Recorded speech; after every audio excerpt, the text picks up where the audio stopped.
Hey, what's going on, everyone? Um, so today I'm going to show you how to set up a Minecraft server that you can have your friends access without having to be on your local area network. And it can be a pain in the butt to set up, and like Hamachi just doesn't cut it, you know. So I can show you how to set this up. It's a pain to set up on your own, but it's actually quite simple to set up if you have instructions. So the first thing you want to do is download the Minecraft's server jar. Sorry. And to do this, you just go to Minecraft.net, and you guys are probably like, "Yeah, we already know how to do this, you dingle." But I'm gonna download it because I do not currently have it downloaded. So you just go to download, which was under the buy now thing.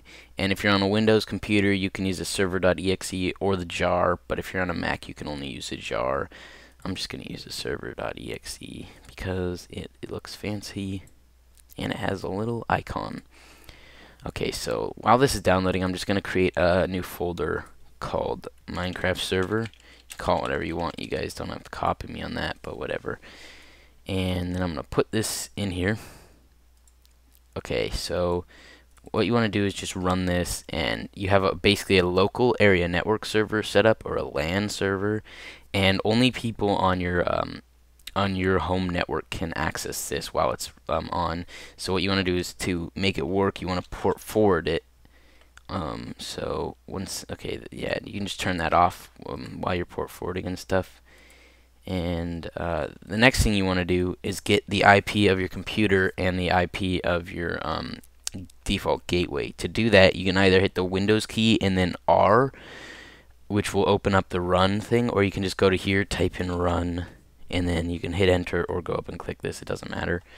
And then type in CMD in this, it doesn't matter if it's caps or not, and then hit OK. It'll take you to this, the command prompt, and then into here type in IPconfig. So right up there, IPconfig, and then just hit enter. And all this will come down, and you don't have to scroll or anything. So what you want to look for is under Ethernet adapter local area connection. It's a mouthful. You just go to IPv4 and default gateway. So default gateway is almost always 192.168.0.1 or like something really simple like that. And then the IPv4 address is pretty much always 192.168.0, and then there's some random number at the end. In my case, it's 0.10. So you want to take your default gateway and then type it into your URL. So I would just type in 192.168.0.1 and press enter. And so sometimes you have a password and like you have it's like looking for password and username or something. You'd probably ask your parents for that because it's always some ridiculous password, some like ridiculous amount of numbers, or you'd look in like some user guide that came with your modem. That would likely have it, but if not, then you might want to figure that out. Anyway, you probably have a different modem than me, so it would look different from this, a lot different. But you most likely have something like setup and configuration. So just click setup and configuration or whatever. You might not have this right here, but in my case I do, so I'll just click advanced setup. It's not really that hard. And then begin. And so what you want to go to is port forwarding. And here is where you port forward. So what you do here is it'll say IP port range, and it might be way different for you. It might be like create new port or something, and you can type in the name of the port and all of that. But usually it's fairly simple. So what you would do is 25565 to 25565, and it doesn't have to be this, but it always has to be one number to another. So you could use like I don't know, 0 to 6,000 or something. It's pretty complex. I'm not sure how the port ranges work, but the most common Minecraft one is just 25565 to 25565. And so then you would type in your IPv4 address that you had earlier. That was this one. So in my case, it's 192.168.0.10. And I already have it in here, but the reason it says 0.14 at the end is because I have a dynamic IP, which is kind of annoying, but I don't have to fix anything for that. And so I would type in 192.168.0.10 and then TCP add UDP add, and then you're good for that. And you can go to save and restart, and this will reset your internet and with all the new settings.